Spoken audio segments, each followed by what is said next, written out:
So good morning everyone. Last class we discussed about speed control of induction motor. Speed control of induction motor by changing the supply voltage. By changing the supply voltage. By changing the supply voltage.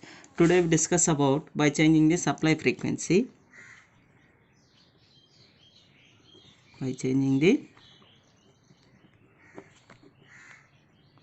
supply frequency. A change of the supply frequency. A change of supply frequency can change the synchronous speed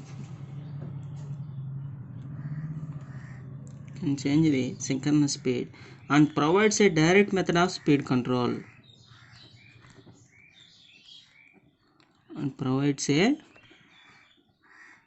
direct method of speed control to keep the air gap flux constant.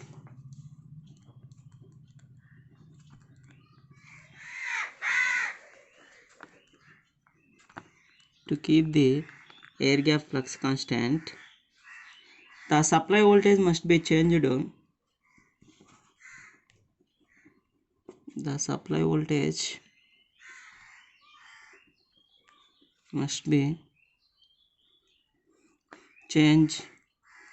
So that the ratio of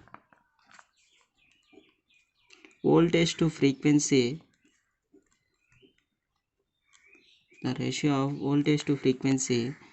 remain constant. So to keep the air gap flux constant, the supply voltage must be changed. The V by F ratio is constant. Otherwise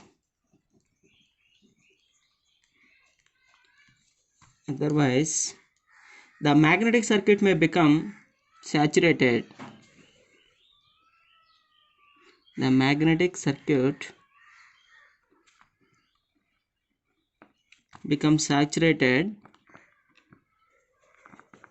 Resulting the excessive magnetization current.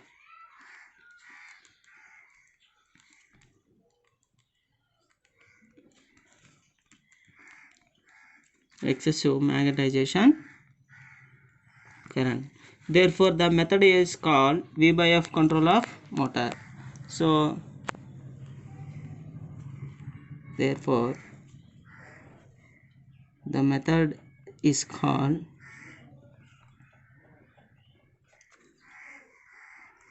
V by F control of the motor.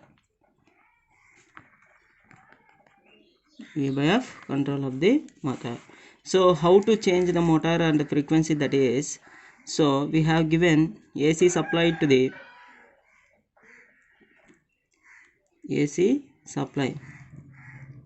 constant voltage, constant frequency. This is kept given to the converter. This converter can convert AC to DC. That is, it act as a rectifier. After that, this DC can be converted into AC by using inverter. So in this inverter we can get the variable voltage and variable frequency.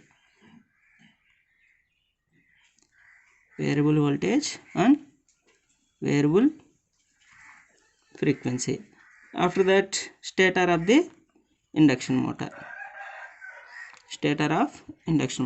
So in order to by changing the supply frequency, the synchronous speed N is equal to 120 F by P. This is the direct method. This one is the direct method. If they change the frequency, the speed of the motor is changed. This is the direct control method. In this we have to keep the air gap flux constant. the value of the voltage has to be changed. In order to that one, we have to maintain V by F ratio constant. So this V by F ratio must be constant, can be obtained by using the power electronic devices. What I am saying? Power electronic devices. Nowadays we can use power electronic devices. So power electronic devices can be used. We have, generally we given constant voltage, constant frequency.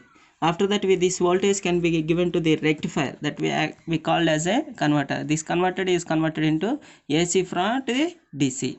After that, this DC is fed to the inverter. This inverter can convert this DC to the output as AC. We can get the variable voltage, variable frequency, that is applied to the stator of the induction motor. So this one is by using the changing the supply frequency. So another method is changing the number of stator poles. Changing the number of stator poles. So these three methods are the stator side. These three methods from the stator side. What are the methods? Changing the supply voltage. Next, changing the supply frequency. Changing the number of poles. By changing the number of poles, by changing the number of poles, synchronous speed is changed. Synchronous speed is changed. Therefore, the speed of the motor is changed.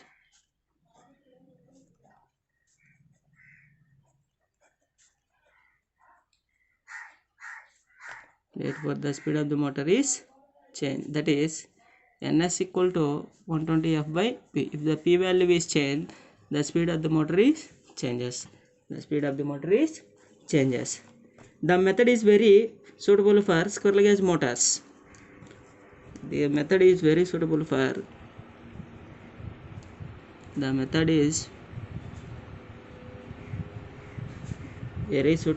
squirrel gauge motors only as cage rotor automatically adjusts itself to any number of poles, any number of stator poles. This is very suitable for the motors, that is, the rotor can be adjusted to any number of the stator poles. The same arrangement is required to rotor side. The same arrangement can be required to rotor side, to match the stator and rotor poles. To match the stator and rotor poles. The disadvantage of this method is step change in speed. Smooth interval is not possible. The disadvantage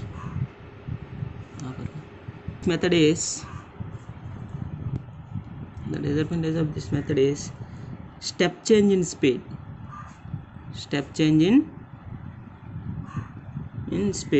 And the smooth speed control is not possible.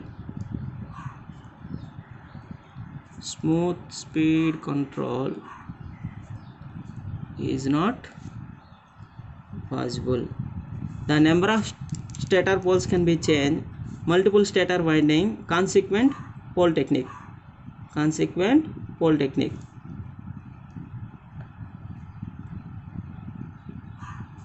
The number of stator poles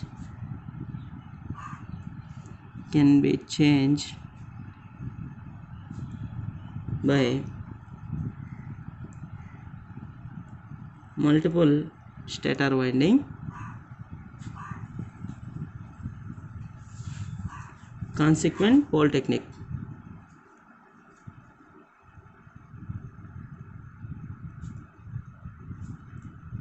These are the two methods to change the poles. Multiple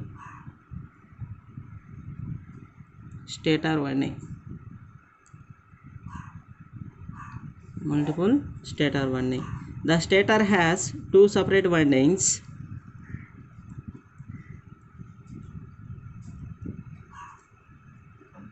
The stator has two separate windings with different number of poles.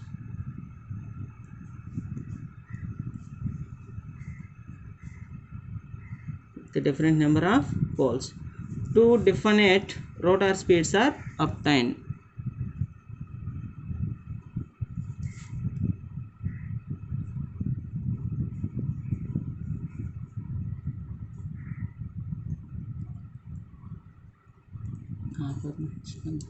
Insulated and only one winding is energized at a time. These windings are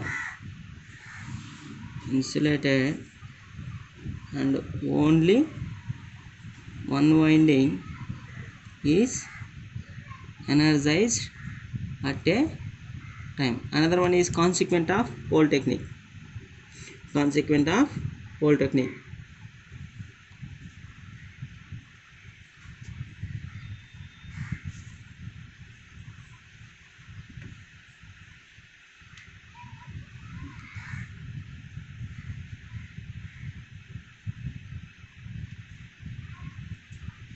Consequent of pole technique.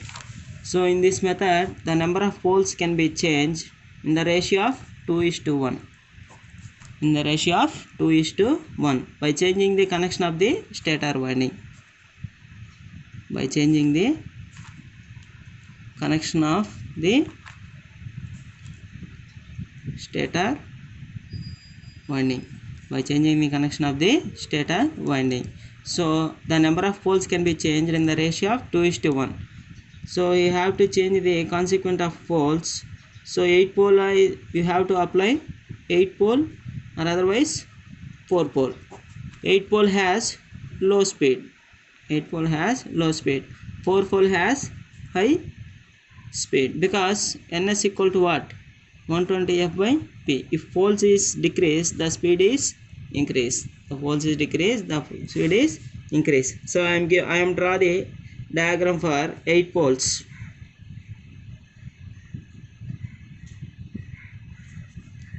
Okay, thank you for everyone watching this video. So next class we discuss about speed control from rotor side. Speed control from rotor side.